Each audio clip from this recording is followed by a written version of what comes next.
They say the hardest decisions are the ones that change you forever. I never thought the word I quit would come out of my mouth, but the day I finally said this was the day I took my life back. This is my story, and maybe it will give you the courage to take yours back too. My name's Amelia Brooks. I'm 29 years old, and I live in Boston, Massachusetts. For the past 5 years, I worked at a corporate marketing firm, the kind of place that looked glamorous on the outside, but drained the soul of anyone who stepped inside. People used to envy me when I told them where I worked. They thought I had a dream job, a big office, the perfect life. But the truth? It was killing me slowly, piece by piece. Every morning, I'd wake up before sunrise, rush through my routine, and sit in traffic for an hour just to spend the next 10 hours trapped behind a desk, buried under endless emails and fake smiles. My boss, Mr. Collins, was the kind of man who could make the simplest request sound like a command. No matter how hard I worked, it was never enough. If I stayed late, he'd say I wasn't efficient enough. If I left on time, he'd call me uncommitted. The worst part, I stopped recognizing myself. I stopped painting, I stopped reading, I even stopped seeing my friends. My entire world became work, deadlines, and exhaustion.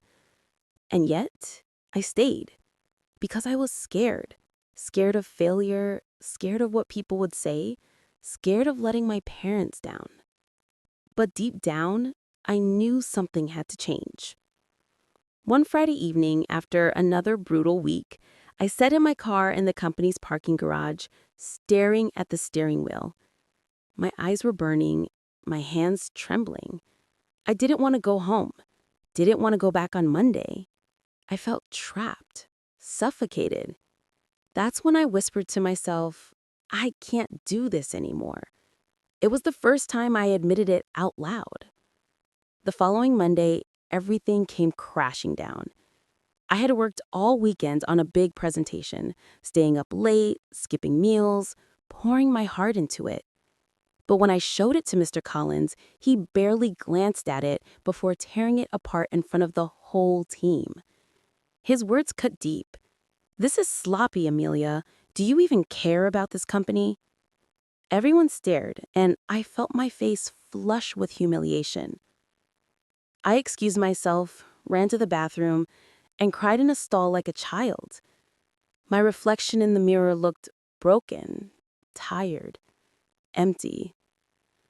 That was the moment I knew I couldn't give him or this job another piece of me. So I did something bold. That afternoon, I marched into his office, my hands shaking but my voice steady. He looked up from his computer, annoyed, as always, and asked, "What now, Amelia?" I took a deep breath, stared straight at him, and said the words that had been building inside me for months. I quit. For a second, silence filled the room. His jaw tightened, his eyes narrowed, but I didn't flinch. I repeated it louder. I quit today. I half expected him to laugh or threaten me, but instead, he smirked and said, "Fine, don't expect to make it out there without us." I walked out, my heart racing, tears threatening to fall, but I also felt something I hadn't felt in years: freedom. The office that had once felt like a prison now seemed small, almost powerless. My coworkers stared as I packed my things, some whispering, some smiling quietly as if they wished they had the courage to do the same. That night, I sat in my tiny apartment surrounded by boxes of office junk and half-empty coffee mugs. For the first time, I didn't dread tomorrow. For the first time, I felt like I could breathe. I didn't have a new job lined up, no perfect plan, but I had something better: hope. The days that followed weren't easy. There were moments of panic, wondering if I had made a mistake. There were nights I lay awake, calculating bills, searching for job postings, questioning my worth. But with every sunrise, I began to rebuild myself. I started painting again, met up with old friends, even took long walks just to feel alive. And then, almost by accident, I stumbled into a freelance project. A small business needed help with their marketing, and I agreed. That project turned into another and another, until suddenly I realized I was building something of my own. I wasn't chained to a desk anymore. I was free to create, free to choose, free to be me again. Looking back, I realized quitting wasn't the end. It was the beginning.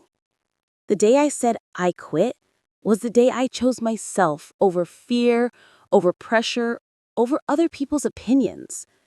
And if you're listening to this, maybe you're stuck somewhere too, in a job, in a relationship, in a life that doesn't feel like yours anymore.